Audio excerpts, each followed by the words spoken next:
안녕하세요. 과학이 재미있어지는 시간 과학으로 보는 세상시. 오늘도 알아두면 유용한 과학 이야기 가득 싣고 돌아왔습니다.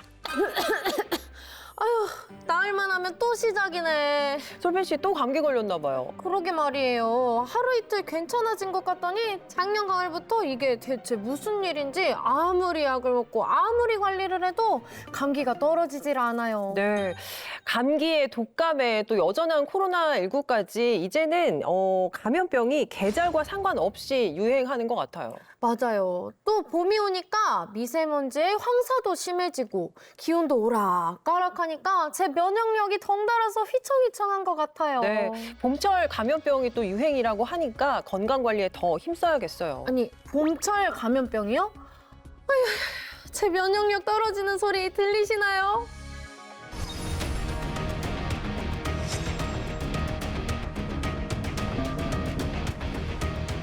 감기나 독감 증상 이후에 폐렴구균에 의한 폐렴이 발생한다든지 이와 같은 2차 감염이 발생하는 경우가 많습니다.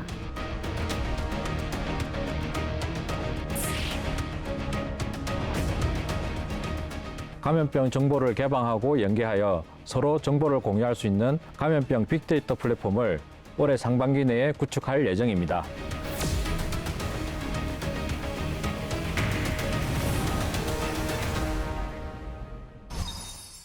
봄 하면 따사로운 날씨와 울긋불긋한 꽃들 먼저 떠올렸는데 이게 다가 아니었네요. 네. 봄철 감염병이 이렇게나 다양한지 오늘 처음 알았습니다. 그래서 오늘은 비상 봄철 감염병이라는 주제로 올봄 유행할 감염병과 구체적인 예방법 알아보는 시간 준비했습니다. 함께 해주실 두 분 모셨는데요. 어서 오세요. 네, 안녕하세요. 질병관리청 위기대응 분석관 홍정익 국장입니다. 오늘 이 시간을 통해 시청자분들께 감염병에 대한 정보를 최대한 많이 알려드리도록 하겠습니다. 네, 반갑습니다. 네, 안녕하세요. 저는 충남대학교 병원 감염내과의 김현수 교수입니다. 오늘은 봄철 감염병과 관련한 많은 유용한 정보들을 알려드리도록 하겠습니다. 네, 반갑습니다. 네, 감사합니다. 지난해부터요, 감기에 독감까지 유행이 잦아들지 않는 것 같아요. 맞아요. 솔빈 씨처럼 감기가 좀 나을 듯 하다가 다시 걸린다든가 기침이나 가래가 좀 오래 가는 분들이 주변에 많습니다. 예전에는 이렇게 호흡기 질환이 길게 유행하지는 않았던 것 같은데 어떤 국장님 특별한 이유가 있는 거예요? 그동안 코로나19 방역 조치로 인해서 사람 간 접촉이 많이 줄어 있다가 네. 이제 일상 회복이 되면서 여러 사람들과 같이 접촉하는 기회가 늘게 되면서 잠잠해 있었던 여러 감염병들이 다시 감염의 기회를 확보하고 늘어나게 되는 그런 게 아닌가 이렇게 생각하고 있습니다. 네. 이 독감이 통상적으로 언제 좀 유행을 하죠? 보통 독감은 11월부터 유행을 시작해서 보통 4월까지 유행을 하고 있습니다.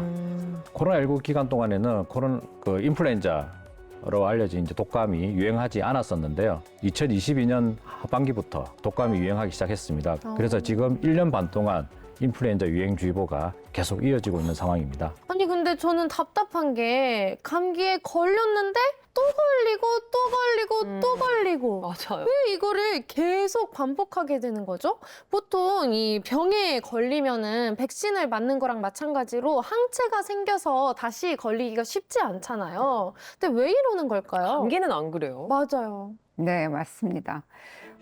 일단은 감기를 일으키는 바이러스들이 워낙 다양한 바이러스들이 존재하기 때문이고요.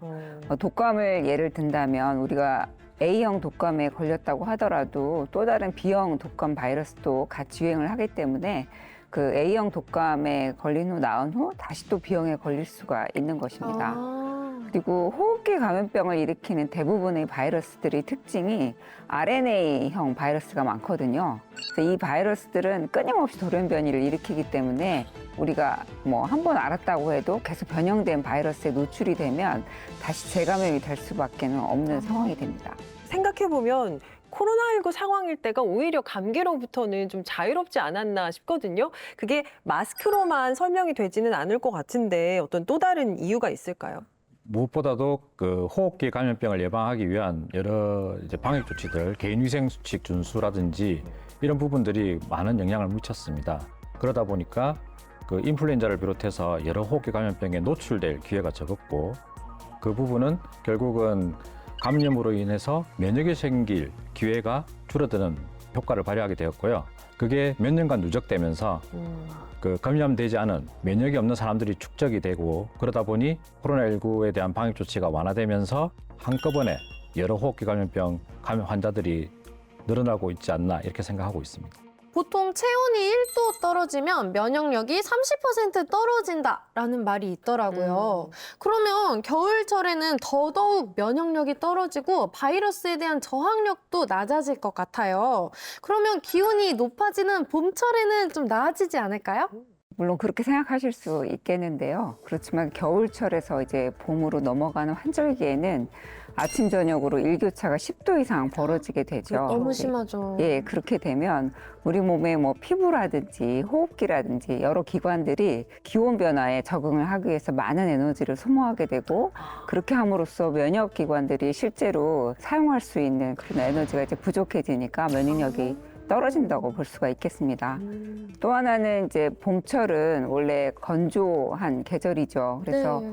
우리 몸에 이제 상부 호흡기 쪽에 상피세포들이 계속 건조한 상황에 노출이 되면 여러 가지 바이러스나 세균 감염에 더욱더 취약하게 되는 상황입니다. 오.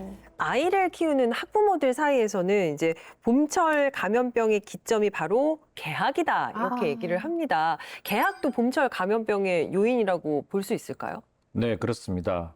개학은 감염병 발생의 가장 중요한 원인이 되기도 합니다.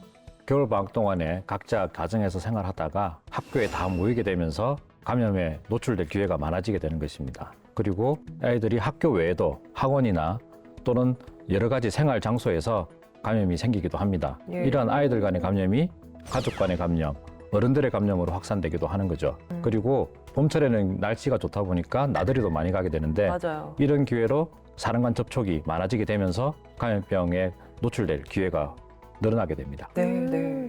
결국 포인트는 사람들과의 접촉이 늘어나는 시기가 감염병이 늘어난다는 거네요. 근데 저는 또 생각이 드는 게 쉴 새 없이 이어지는 이 바이러스의 감염이 하나의 요인이 아닐까 싶어요. 통상적으로 감기나 독감 이후에 폐렴구균과 같은 세균에 의한 폐렴이 뒤따라서 잘 발생하는 것으로 알려져 있습니다. 사실 그런 바이러스 또는 뭐 세균 등의 감염이 되면 실제 우리 호흡기의 상피세포들이 그와 같은 세균에 의한 2차 감염에 더욱더 취약하도록 변화되기 때문인 것이죠. 그리고 그런 1차 감염을 앓는 동안에 감염으로부터 회복되기 위해서 면역력이 또 많이 사용이 되다 보니까 네. 또한 면역력이 떨어지게 되는 그런 이유이기도 합니다. 자, 이렇게 해서 지난 여름부터 지금까지 우리를 계속해서 괴롭히고 있는 호흡기 감염병에 관한 이야기 나눠봤는데요. 이제부터는 봄철이면 대표되는 감염병에 대해서 알아보겠습니다. 질병관리청 홈페이지를 살펴보면요. 2024 감염병 알면 보인다라는 안내가 있는데요. 여기서 봄철에 주의해야 할 감염병으로 수두와 유행성 이하선염을 꼽았습니다. 이 두 질환의 특징이 뭔가요? 수두는 수두 대상포진 바이러스에 의해서 발생하는 급성 발진성 질환입니다. 처음에는 가벼운 미열로 시작하지만 점점 전신적으로 가려움증과 수포가 발생하게 됩니다. 수두는 전염성이 매우 강한 질환으로서 물집에 접촉하거나 또는 기침 또는 재채기 이런 걸 통해서 나오는 비말을 통해서 공기 중으로 전파되기도 합니다. 발진이 생기기 1일 전부터 전파가 가능하고요. 또 모든 수포에 딱지가 생기게 되는데 네. 딱지가 생길 때까지 전염이 가능한 그런 상황입니다. 그리고 유행성 이하선염은 유행성 이하선염 바이러스에 의해서 생기는 급성 열성 질환인데 이하선이란 부위가 볼 옆에 있다 보니까 흔히 우리가 볼거리로 불리고 있습니다. 볼거리. 네. 그래서 이 질환도 기침할 때 생기는 그런 분비물을 통해서 전파되기도 하고 수도와 함께 봄철에 유행하게 되고 주로 학령기에 많이 발생하는 그런 질환이 되겠습니다. 수두와 유행성 이하선염은 한 번 걸리면 평생 면역이 있기 때문에 다시 걸리지는 않게 됩니다. 이건 다행이네요. 그러니까요. 네. 그래서 봄철 환절기에 이 마스크만 쓰고 다녀도 재채기를 막아줄 수 있기 때문에 감염병에 걸릴 확률이 확 줄어들 것 같아요. 근데 수두나 유행성 이하선염 하면 보통 어린아이들이 주로 걸리는 감염병으로 알고 있잖아요. 그럼 어른들은 딱히 크게 걱정 안 해도 되겠네요? 그런데 문제는 이제 수두 같은 경우는 소아기 때, 즉 어린이 때 이제 감염이 되지 않았던 성인들의 경우에는 어른이 돼서 또 걸릴 수가 있는 것입니다. 이제 수두의 경우는 특징적으로 어린이 때 감염된 경우보다 이제 어른이 걸렸을 때가 증상이 훨씬 심하게 나타나는 경우가 많고요. 특히 이제 면역력이 떨어져 있는 환자들에서는 그 증상이 굉장히 중증으로 나타나서 아주 드물긴 하지만 뭐 사망에 이를 수도 있기 때문에 주의가 필요하겠습니다. 네. 그리고 이 수두의 경우에는 이제 성인이 돼서 발생하는 대상포진 아시죠? 네. 그 대상포진의 원인 바이러스가 이 바로 수두 바이러스입니다. 들었어요. 네. 그래서 나중에 면역력이 떨어지면서 이제 대상포진 형태로 나타나게 네. 되는 거거든요. 그러면은 제가 예전에 걸렸는지 안 걸렸는지 잘 모르거든요. 혹시 네. 제 몸 안에 항체가 있는지 확인할 수 있는 방법이 있나요? 항체 검사를 하시면 됩니다. 네. 그러면 제가 걸렸었는지 바로 알 수 있겠네요. 네. 네. 그렇네요. 홍역이라든지 수두나 유행성 이한선염 다 국가에서 이제 필수 예방 접종이라고 해서 무료로 접종을 진행하기 때문에 접종률이 꽤 높은 걸로 알고 있습니다. 그런데도 이 봄철 감염병으로 대표되는 이유가 뭘까요? 통상적으로 볼거리는 4월에서 6월, 그리고 이제 홍역 같은 경우는 6월, 그리고 수두는 5월, 12월 이 시기에 이제 주로 집중적으로 발생하기 때문에 그렇게 이제 봄철 감염병이라고 알려지게 된 것인데요. 아까 우리 국장님께서 말씀하신 것처럼 이러한 감염병들이 봄에 잘 발생하는 이유는 개학을 하면서 이제 학생들이 많이 모이게 되고 또 야외 활동 같은 걸 통해서 많은 사람들이 이제 보다 사회적으로 접촉할 기회가 많아지기 때문인 네. 것으로 생각을 해볼 수 있습니다. 역시나 사람 간의 접촉이군요. 그러니까요. 수두와 유행성 이하선염 모두 예방 접종이 있잖아요. 그럼 접종을 하면 감염병의 위험에서 멀어질 수 있는 건가요? 그 예방 접종이 감염병 예방에 가장 좋은, 가장 중요한 수단입니다. 하지만 백신이 100% 감염을 예방하고 있지는 않고 일부 사람들은 예방 접종을 해도 감염이 발생하기도 합니다. 그래서 가볍게 그 질환을 앓고 지나가게 할 수 있는데요. 이러한 목적이 있기 때문에 감염이 예방되지 않더라도 우리는 반드시 예방접종을 하라고 권고하고 있습니다. 네. 그러니까 더 아프지 않고 넘어갈 수 있는 거예요. 그럼 성인의 경우에도 미리 맞아놓는 게 좋겠네요. 어릴 때 예방접종을 하신 분들, 네. 그리고 일정 시기에 따라서 주기적으로 예방접종을 해야 되는 그 감염병들이 있습니다. 그런 경우에는 주기적으로 예방접종을 하시는 것이 좋습니다. 네. 또 감염병 중에 해외 유입을 통한 질환도 많다고 하는데요. 봄철에 유행하는 해외 유입 감염병은 어떤 게 있을까요? 그러니까 해외에서 풍토병으로 이렇게 유행하고 있는 감염병은 우리나라에 언제든지 들어올 수 있습니다. 대표적으로 말라리아나 댕기열 같은 그런 모기맥의 감염병들이 풍토병 지역에서 우리나라에 유입될 수 있는 것이죠. 이런 거 들어보면 감염병이 꼭 사람 간의 접촉만으로 발생하는 건 아닌 것 같아요. 곤충에 의한 감염병도 꽤 많을 것 같아요. 모기뿐만 아니라 진드기와 같은 것들도 진드기. 있어서 이제 네. 여러 가지 곤충을 매개로 한 감염병이 실제 많이 발생을 하고 있습니다. 겨울에는 날씨가 이제 추워지면 동물이나 곤충들이 이제 동면을 하게 되죠. 그래서 땅 속에 들어가서 활동을 안 하는데 봄이 되면서 이제 기온이 올라가면 바깥으로 나와서 이제 열심히 활동을 하게 됩니다. 그래서 그 시기에 곤충 매개 감염병도 굉장히 많이 발생을 하게 되는데요. 대표적인 것이 우리가 이제 잘 알고 있는 그 살인진드기병이라고 중증 혈소판 감소 열성 증후군이라고 하는 질환도 거기에 속하고요. 그래서 풀밭에 너무 막 많이 앉아있지 말라는 얘기도 하잖아요, 이맘때. 맞아요. 네, 맞습니다. 네. 그래서 풀밭에 앉으시려면 뭐 가능하면 돗자리라든지 뭔가를 깔고 앉으시는 것이 훨씬 좋고요. 등산을 하실 때는 꼭 긴 소매, 긴 바지로 이제 다리나 팔이 드러나는 부분이 적도로 옷을 착용을 하고 등산을 하시는 게 훨씬 예방에 도움이 됩니다. 감염병 유행 뭐 하루 이틀 일어나는 일은 아닌데요. 인류의 시작과 함께 감염병이 계속해서 우리를 따라다녔습니다. 그때마다 또 감염병의 실체와 대응법을 찾아냈는데요. 인류를 살린 감염병 대응 체계 과연 어떤 것들이 있을까요? 인류에게 질병의 고통과 죽음의 두려움을 선사하는 감염병. 하지만 인류는 감염병에 굴하지 않고 새로운 해안과 발전을 통해 극복해 나갔습니다. 인류를 위협한 감염병, 그리고 그 감염병을 이겨낸 대응 체계는 과연 어떤 것들이 있었을까요? 인류를 살린 감염병 대응 체계 첫 번째, 천연두. 기원전 12세기 이집트 파라오였던 람세스 5세의 미라에서 그 흔적이 발견될 정도로 천연두는 오랫동안 인류를 괴롭혀왔는데요. 공기를 통해 쉽게 전염될 만큼 전염력이 강하고 병에 걸린 사람 10명 중 3명이 목숨을 잃을 정도로 치명적입니다. 그런 천연두가 기원전 12세기경 무역과 전쟁을 통해 아프리카에서 인도 또 유럽으로 전파됐습니다. 당시 사상자만 매년 40만 명. 하지만 18세기 영국의 의사 에드워드 제너가 종두법을 발명하며 천연두 치료의 길이 열렸는데요.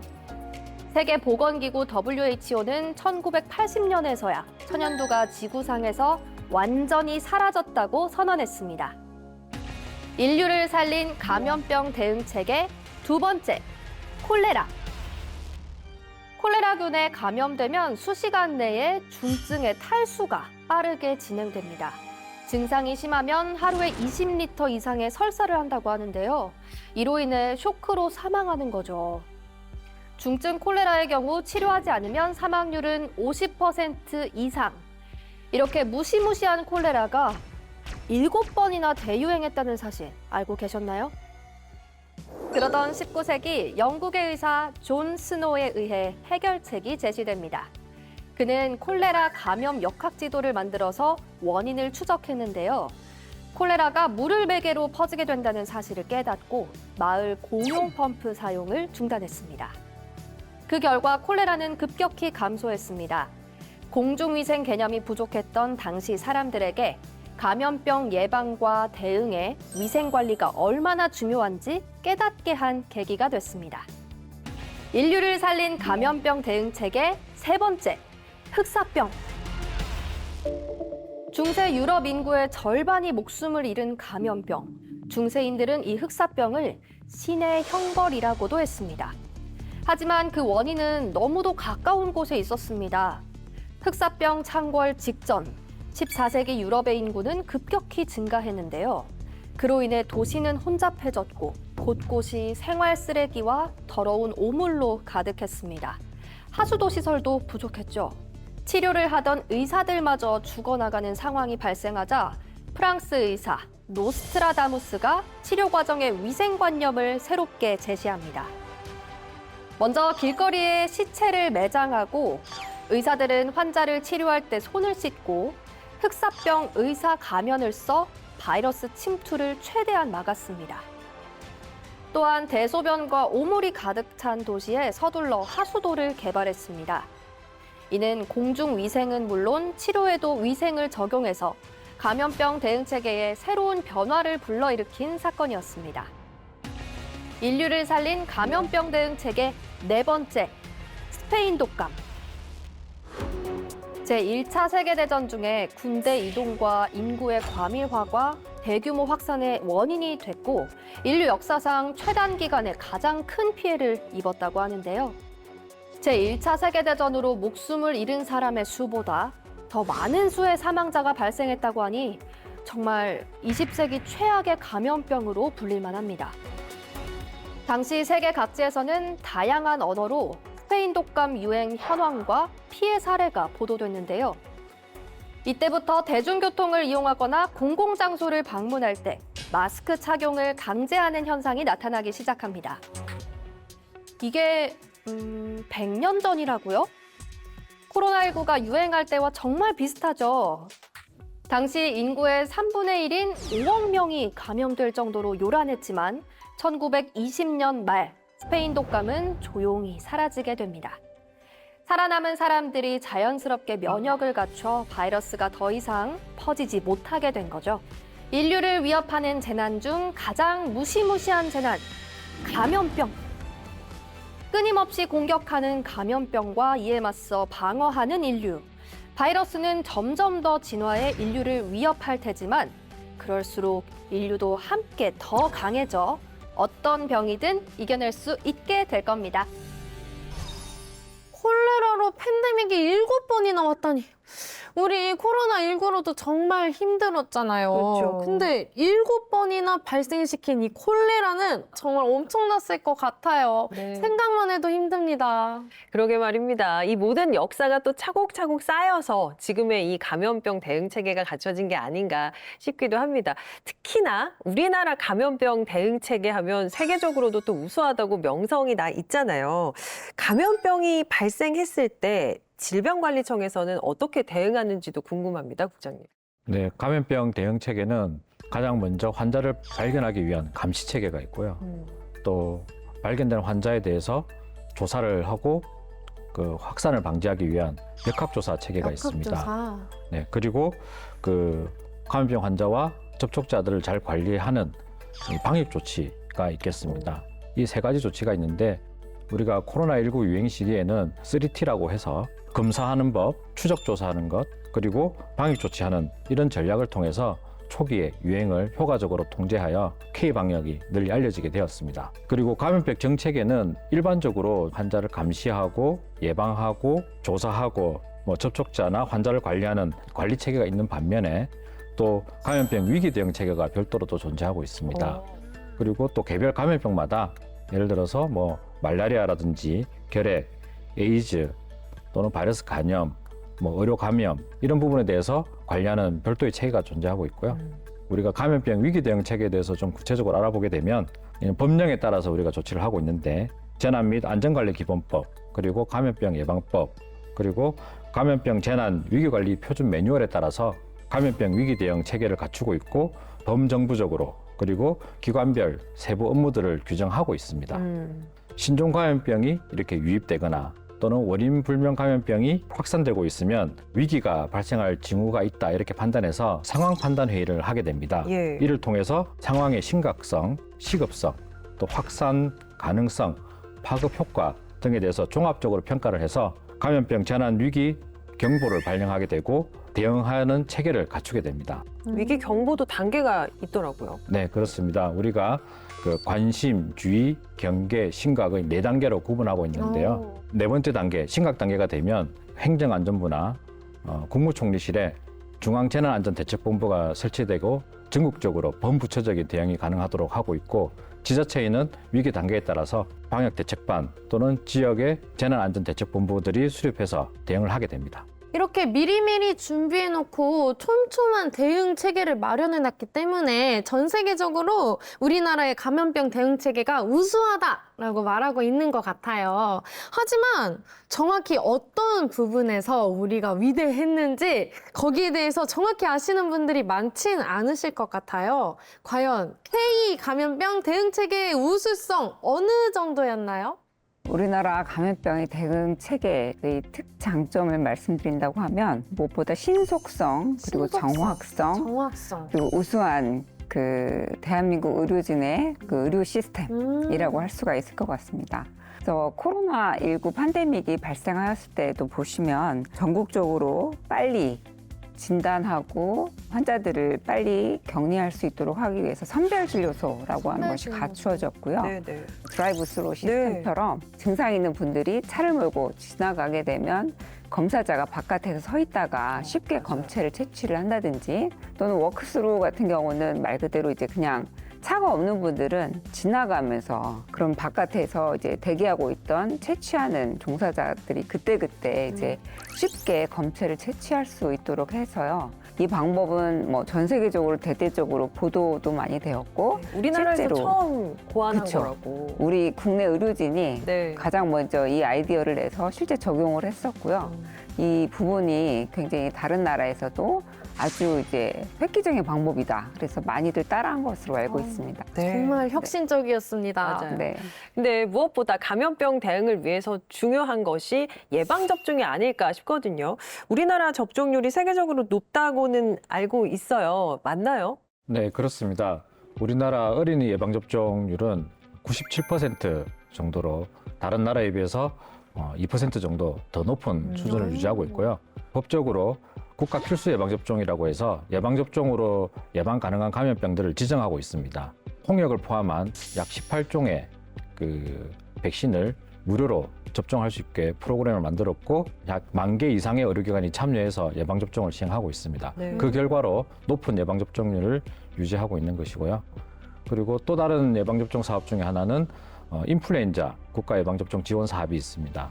여기에서도 6개월에서 13세의 어린이 그리고 임신부 65세 이상의 어르신들 대상으로 무료 예방접종 사업을 하고 있고 네네. 어르신들 같은 경우에는 약 82%에 달하는 높은 접종률을 기록하고 있습니다. 교수님이 생각하시기에 이 감염병 대응 체계 중에 가장 중요한 포인트, 가장 중요한 부분은 무엇일까요? 감염병을 잘 우리가 이제 통제를 하기 위해서는 예방하고 그다음 발생하면 그걸 빨리 잘 진단하고 진단이 된 환자들은 또 신속하게 치료를 하는 것이 이제 제일 중요할 텐데요. 이 세 가지 부분이 다 잘 이루어져야만 합니다. 이번 코로나 팬데믹 상황을 보면 우리나라의 경우에 진단 키트 개발이 굉장히 빨리 잘 이루어져서 맞아요. 어떤 나라보다도 빨리 새로운 진단 키트를 잘 개발했고요. 그리고 전 세계적으로 수출도 많이 해냈습니다. 예, 그런데 이제 안타까웠던 거는 뭐 예방 백신이라든지 이제 치료제 개발 부분에 있어서는 그만큼 이제 성과를 내지 못했다는 것인데요. 이게 사실 길게 봐야 되는 거잖아요. 네, 그렇죠. 잘 아시겠지만 뭐 백신이나 치료제 같은 것의 개발이 뭐 1, 2년 이내에 단숨에 해결될 수 있는 일들이 아니고 아니죠. 예. 뭐 10년 이상의 기간이 걸리기도 하고 또 비용으로서는 뭐 몇 조 원, 수조 원의 돈이 많이 들어가는 그런 일들입니다. 그런 경우에 이제 외국의 경우에는 실제로 현재 발생하지 않았다고 하더라도 어떤 질환이 발생할 것인가 이런 것에 대한 이제 추정을 하기 위해서 굉장히 계속적인 연구를 하고 있고요. 그런 걸 통해서 좀 발생 가능성이 높다라고 하는 그런 질환들에 대해서는 뭐 예방 백신이라든지 치료제 같은 것을 개발하기 위한 기본 연구들을 활발히 하고 있습니다. 우리나라에서도 이 기초과학 분야에 계속적인 그런 지원과 관심이 집중이 되어서 이와 같은 신종감염병에 대한 백신이나 치료제를 빨리 개발할 수 있는 그런 기반이 조성이 되어야 한다고 생각합니다. 예. 이 부분도 좀 여쭤봐야 될 것 같아요. 최근에는 감염병의 변이라든지 확산도 좀 빨라지고 있는 것 같거든요. 우리나라 방역 시스템도 그에 맞춰서 또 발전을 해 나가야 될 것 같은데 어떤가요? 맞습니다. 우리 질병관리청에서도 작년에 신종감염병 대비 중장기 계획을 발표한 바가 있고요.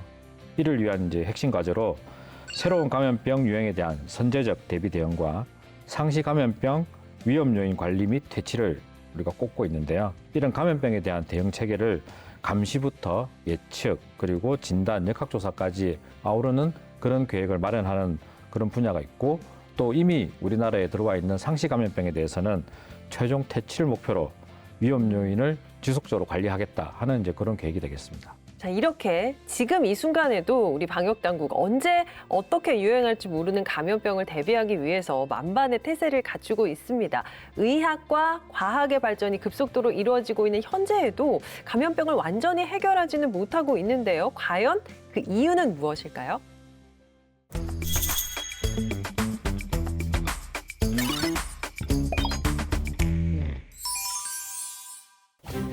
세계 역사에 있어서 감염병은 끊임없이 인류를 위협해왔고 앞으로도 코로나19와 같은 신종 감염병이 지속적으로 발발할 것으로 예상하고 있습니다.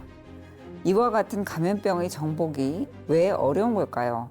1918년 스페인 독감, 2002년 사스, 2009년 신종플루, 2012년 메르스, 2019년 코로나19 등 이와 같은 신종 감염병들은 동물에 있던 병원체가 돌연 변이를 통해 인체 감염을 일으키기 쉬운 형태로 변형되면서 유행을 일으킨 것이라고 할 수 있습니다. 인간과 동물의 접촉점이 많아지면서 앞으로도 이와 같은 상황은 계속될 것입니다. 코로나19가 그랬던 것처럼 기존에 접촉한 적이 없던 새로운 병원체가 감염을 일으키면 모든 사람들이 면역력이 없으므로 팬데믹, 즉 전 세계 유행이 발생할 수밖에 없습니다. 따라서 코로나19를 경험한 이후 과학 선진국들에서는 미래에 발생할 신종 감염병을 미리 예측하고 선제적 대응을 위한 준비를 해나가고 있습니다. 그동안 백신 개발로 인해 많은 감염병이 예방 가능한 질환으로 바뀌었습니다. 심지어 천연두 같은 질환은 지구상에서 완전히 종식된 질환이기도 합니다. 그러나 모든 감염병에 대한 백신이 개발 가능한 것은 아닙니다.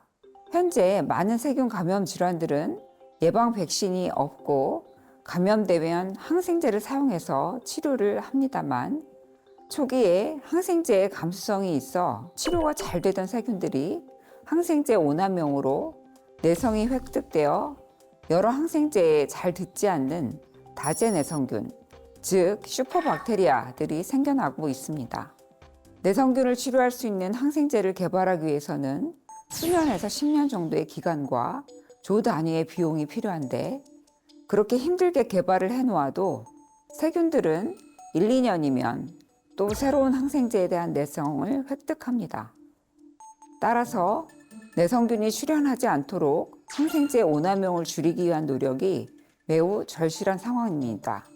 감기와 같은 바이러스 질환에 항생제를 처방하는 일은 없어야 할 것이고 수술 부위 감염을 예방하기 위한 예방적 항생제는 수술 전에만 사용하고 장시간 수술을 한 경우에나 수술 후 한 번 더 사용하면 되는데 수술 후 3일 이상 항생제를 처방하는 경우가 아직도 많습니다.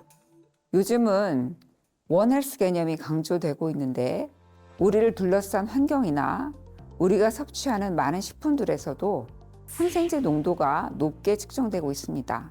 수산 양식이나 가금류를 키우는 데 있어서 항생제가 많이 사용되고 있기 때문이죠. 따라서 항생제 오남용의 문제를 해결하기 위해서는 의료기관뿐만 아니라 모든 국민이 다 같이 노력해야 해결할 수 있는 문제들입니다. 병원체뿐만 아니라 감염병에 취약한 인구들이 전 세계적으로 많이 늘고 있는데 즉 장기 이식이나 면역 질환 등으로 면역 억제제를 사용하는 환자들이 늘고 있습니다.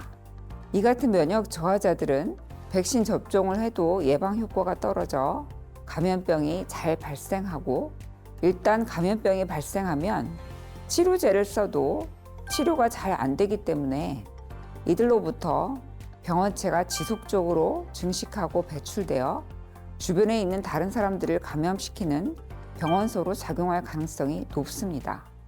의학기술의 발달로 인류 수명의 증가에 의해서 고령 인구 또한 늘고 있습니다. 고령층에서는 면역 노화로 인해 젊은 사람들보다 면역력이 떨어져 있기 때문에 면역 저하자를 포함하여 고령층에서도 효과적인 백신 개발을 위해 연구를 지속해야 하고 국가 예방접종 사업을 통해서 이러한 인구 집단에 대한 백신 접종을 활발히 진행해야 합니다. 맞아요. 코로나19는 처음이다 보니 그 정체를 밝혀내는 것부터 치료제를 만드는 것까지 모든 걸 동시에 진행하려니 여간 힘든 게 아니었잖아요. 맞아요. 게다가 변이도 정말 빠르게 일어났죠. 그러다 보니까 감염병을 정복한다는 게 정말 쉬운 게 아닌 것 같습니다. 네, 그렇기 때문에 감염병 대응 체계를 탄탄하게 구축하는 게 정말 무엇보다 중요한 일인 것 같습니다. 국장님, 제가 얼마 전에 기사를 봤는데요. 이제 감염병을 대응할 때도 빅데이터를 활용한다고 하더라고요. 오. 이제 올해 2024년 1월 달부터 기존의 질병보건 통합 정보 시스템을 개편해서 방역 통합 정보 시스템으로 확대 개편하여 지금 운영하고 있습니다. 감염병 대응 단계별로 신고, 조사된 감염병 정보를 표준화하고 또 통합해서 시스템 사용자들이 편리하게 사용할 수 있도록 구축하였는데요. 이러한 감염병 정보를 개방, 연계하고 또 서로 정보를 공유하는 감염병 빅데이터 플랫폼을 상반기 내에 구축해서 활용할 예정입니다. 네. 이 감염병 정보라고 하면 어떤 정보들을 저희가 얻을 수 있나요? 대표적인 게 역학조사 정보가 있고요. 그리고 그 감염병에 대한 정보, 환자에 대한 치료 정보 모두 게 다 이제 익명화되거나 이렇게 개인 정보가 없는 상태에서 통계적으로 활용할 수 있도록 그렇게 되어 있습니다. 저희가 코로나19 때만 하더라도 역학조사 과정에서 개인정보가 많이 노출이 돼서 피해 입으신 분들이 상당했잖아요. 초반에 그랬어요. 맞아요. 그래서 이렇게 익명성이 보장되는 상태로 빅데이터 플랫폼을 저희가 사용할 수 있게 되면 정말 편리할 것 같습니다. 최근 몇 년간 정말 다양한 요인이 있긴 했겠지만 우리나라 방역체계 정말 많이 발전했다라고 느꼈던 포인트가 있으신가요? 2015년 메르스 발생 때와 메르스. 이번 2020년 코로나19 발생했을 때를 이제 비교를 해보시면 잘 아실 것 같습니다. 2015년 메르스의 경우에는 국가의 방역 시스템 자체가 제대로 작동을 하지 않았기 때문에 여러 가지로 혼선이 많이 야기됐었고 진료 현장에서도 많은 어려움을 겪었었습니다. 그러나 이번 2020년 코로나 때는 중앙정부에서 초기부터 전반적인 통제 시스템을 굉장히 신속하게 잘 구축해서 대응을 해왔고 또 이전하고 달라진 점이 이제 지자체에서도 적극적으로 이런 방역 시스템에 그 지자체의 역할을 톡톡히 해냈다는 것이죠. 그래서 이번에 보면 이제 지자체의 경우에는 감염병 관리 지원단이라고 하는 그런 기구가 지자체마다 이제 존재를 하는데 지원단과 함께 뭐 역학 조사라든지 여러 가지 방역 활동 등을 같이 했었습니다. 그래서 지자체별로 역학조사관의 수도 많이 늘리고 실제로 이제 감염병 관련한 업무를 하는 그런 직원들도 굉장히 많이 수를 늘려서 실질적으로 역학조사라든지 여러 가지 방역 활동, 뭐 격리 환자들에 대한 모니터링이라든지 전반적인 활동 등을 굉장히 주도적으로 열심히 잘 했기 때문에 코로나를 굉장히 잘 막아냈다라고 생각이 됩니다. 네. 어떻게 보면 메르스에서의 경험이 우리에게 하나의 항체를 만들어준 셈이네요. 그때 경험이 있었기 때문에 미리 뭐가 필요할지, 뭐를 준비해야 될지를 사전에 준비를 해놔서 코로나19를 잘 이겨낼 수 있었던 것 같아요. 네, 대응에 관해서 얘기를 해주셨는데 이 감염병 대응 체계도 목적이 뭐냐에 따라서 대응 방식이 달라질 것 같거든요. 우리나라 감염병 대응 체계의 목적은 뭔가요? 가장 중요한 것은 감염병 발생을 예방하는 것입니다. 예방을 할 수 없다면 발생된 감염병을 빨리 파악하는 조기 인지가 되겠습니다. 조기 인지를 통해서 신속하게 역학조사를 하고 환자와 접촉자를 찾아내서 확산되지 않도록 방역 조치를 하는 것이고요. 이를 통해 국민의 생명과 재산을 다 보호하는 그런 이제 역할을 하게 되겠습니다. 예. 자, 오늘 이 시간 비상 봄철 감염병에 대해서 다양한 이야기 나누고 있는데요. 다변화하고 있는 감염병을 대응하기 위한 앞으로의 과제에 대한 이야기도 한번 나눠볼까 합니다. 네, 과거에는 감염병이 유행하고 나서 대응하는 방식이었잖아요. 앞으로는 미리 선제 대응하는 것도 중요할 것 같아요. 앞으로 그 미래에는 어떤 감염병이 새로 발생해 올 것인가를 미리 예측하는 것은 굉장히 중요한 일입니다. 네. 뭐 여러 가지 질환에 있어서도 발병한 후에 치료를 하는 것보다는 예방을 하는 것이 훨씬 더 효율적이고 뭐 비용 효과적이다라는 것은 이미 잘 알고 계실 거예요. 그래서 이미 과학 선진국들에서는 앞으로 이제 발생 가능한 신종 감염병이 어떤 것이 될 것인가에 대해서 굉장히 많은 비용을 들여서 연구를 하고 있습니다. 뭐 실제 예를 들자면 우리가 최근에 출현한 많은 신종 감염병들은 이미 이제 동물계에서 존재하고 있던 그런 감염병들이 실제로 환자와 동물 간의 접촉면이 이제 많아지면서 돌연변이를 통해 종간 장벽을 넘어서 사람에게 감염을 일으키기 쉬운 형태로 이제 변화돼가지고 신종 감염병으로 이제 발생을 한 사례들이라고 할 수가 있는데요. 선진국들에서는 그런 포텐셜이 있는 병원체들에 대해서 미리부터 이제 많은 연구들을 하고 있고 실제 발생했을 때 어떤 쪽으로 백신이나 치료제를 개발할 것인지에 대한 그런 제반적인 기초 연구들도 많이 수행하고 있는 것으로 알고 있습니다. 질병관리청에서 이제 대비를 하고 있는 걸로 알고 있는데요. 앞으로 우려되는 감염병이 있다면 뭘까요? 작년 유럽연합에서는 전 세계 감염병 전문가를 통해서 향후 대유행을 일으킬 위험이 있는 병원체에 대해서 조사를 한 바가 있습니다. 1위가 인플루엔자 바이러스였습니다. 그 다음으로 그 원인을 알 수 없는 신종 감염병인 질병 X를 뽑았고요. 그 다음 이어서 코로나19 바이러스, 사스 바이러스, 그리고 에볼라 바이러스를 차기 대유행의 원인 병원체 후보로 뽑았습니다. 그러면 이렇게 예상을 했던 순위 중에 높은 순위에 있는 감염병들에 대해서 치료제를 먼저 만들어 놓으면 안 되나요? 우리가 이제 예상을 하고 약을 만들었다고 하더라도 실제로 감염병이 발생하지 않게 돼서 그 약들을 사용을 할 수가 없게 되면 네. 굉장히 많은 뭐 적자를 본다든지 실제 약을 개발했던 뭐 제약회사들은 굉장히 지정적으로 위험해질 거예요. 그래서 그런 부분들은 사실 정부가 계속 지속적으로 정부의 재원을 투입을 해서 그런 연구 분야들이 뭐 끝까지 계속 연구에 집중할 수 있도록 그런 지원책이 굉장히 절실하게 필요합니다. 이제 그렇게 약이나 치료제나 백신이 개발이 되어 있다고 하더라도 문제는 실제로 또 신종감염병이 발생했을 때 환자들을 직접 이제 치료하고 돌봐줄 의료진이 없다고 하면 또 그 많은 약들이 다 무용지물이 될 것입니다. 그렇죠. 실제로 이런 신종감염병에 대한 진료를 하는 그런 분야도 마찬가지로 필수 진료과에 해당한다고 생각을 하시고 전문적인 의료 인력들이 지속적으로 양성될 수 있도록 좋은 시스템을 구축을 할 수 있으면 참 좋겠습니다. 정말 그에 걸맞는 대우가 있어야 되겠죠. 앞으로 감염병 대응을 위해서 이것만은 꼭 해결해야겠다 혹은 구축해야겠다 하는 과제가 있으실까요? 감염병 대응에 있어서 가장 중요한 것이 그 백신입니다. 백신. 네. 코로나19 때도 그 mRNA 백신 기술이 도입돼서 많은 생명을 구한 것으로 되어 있고 우리나라도 mRNA 백신 기술을 개발하기 위해서 노력 중에 있는데 mRNA 백신 기술을 국산화해서 차기 그 미래 새로운 감염병이 온다 하더라도 백신을 확보해서 예방할 수 있는 그런 체계가 마련될 수 있도록 꼭 노력하겠습니다. 예. 자, 교수님 마지막으로 봄철 감염병을 좀 예방하기 위한 어떤 개인 수칙 같은 거, 주의사항 같은 거 있을까요? 네, 뭐 항상 감염병을 예방하기 위해서 강조되는 그 위생 수칙을 잘 지켜주시면 되는 건데요. 가장 기본으로 알려져 있는 손 씻기, 특히 이제 화장실 다녀오신 후라든지 또는 뭐 외출하고 또 외부하고 활동을 많이 하고 난 이후라든지 또는 뭐 식사하기 전이라든지 이럴 때는 꼭 손 씻기를 잘 시행을 해주시고요.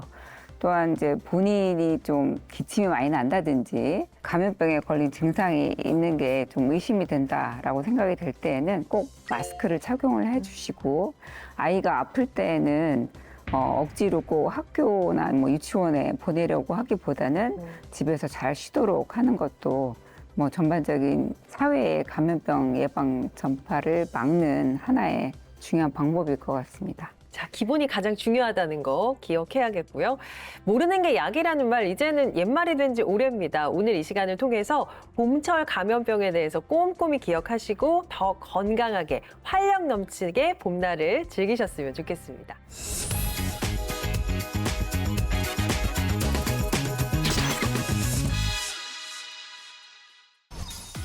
최신 과학 이슈는 여기로 주목. 핫 뜨거 핫. 스마트한 과학 이수다.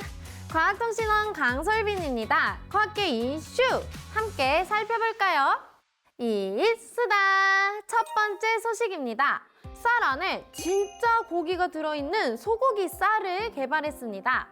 국내 연구진은 쌀 표면을 젤라틴으로 코팅해 쌀 안에 소의 근육과 지방세포를 심어 최대 11일 동안 배양했는데요. 그 결과 일반 쌀보다 단백질이 8%, 지방이 7% 더 높은 소고기 쌀을 만들어냈습니다. 겉보기에는 우리가 아는 바로 그 쌀밥이지만 맛을 보면 소고기에서만 느낄 수 있는 감칠맛이 난다고 하는데요. 고기쌀 개발은 저렴한 단백질 공급원임은 물론 온실가스 배출 저감에 도움이 될 것이라고 합니다. 소고기쌀, 저도 빨리 맛보고 싶네요. 이수다. 두 번째 소식입니다. 우리 몸속 세포보다 작은 크기의 초소형 로봇이 개발됐습니다. 몸속을 돌아다니며 질병을 치료하는 나노로봇은 공상과학 영화에 나오는 단골 소재지만 크기가 너무 작아 초소형 부품을 모두 탑재한 로봇을 만들기란 쉽지 않았는데요. 하지만 국내 연구진이 그 어려운 일을 해냈습니다. 유전자 신호를 감지해 스스로 클러치를 작동하는 생체 나노로봇을 세계 최초로 개발한 건데요. 이 로봇은 200나노미터 크기의 작은 몸체에 엔진, 회전체, 클러치 등을 모두 탑재했습니다. 이를 통해 특정 질병을 감지하고 세포와 결합해 생체 신호를 조절할 수 있다고 합니다. 머지않아 진단이나 치료에 활용할 수 있는 자율주행 나노로봇이 개발될 예정이라는데요. SF 영화가 현실이 되다니 정말 놀랍지 않나요? 이쓰다! 마지막 소식입니다. 미생물을 활용해 제스민 향을 생산할 수 있는 기술을 개발했습니다. 제스민 향은 화장품부터 식품, 음료 제조까지 널리 애용되지만 공급보다 수요가 많아 골머리를 앓았는데요. 이에 한국과학기술원 공동연구팀이 포도당에서 벤질 아세테이트를 생산하는 발효 공정을 개발했습니다. 벤질 아세테이트는 제스민 향을 만드는 방향성 원료인데요. 지금까지는 석유에서 화학적으로 벤질 아세테이트를 생산하고 첨가해 향을 만들었습니다. 이번에 개발한 방법은 친환경적이면서 산업에 적용할 수 있을 만큼 대량 생산이 가능하다고 하는데요. 환경도 아끼면서 제스민 향도 계속 맡을 수 있다니 일석이조네요. 이쓰다! 오늘 제가 준비한 소식은 여기까지입니다. 다음 시간에도 놓치기 아쉬운 과학계 소식 쏙쏙 모아서 가져올게요. 과학 모두 이쓰다!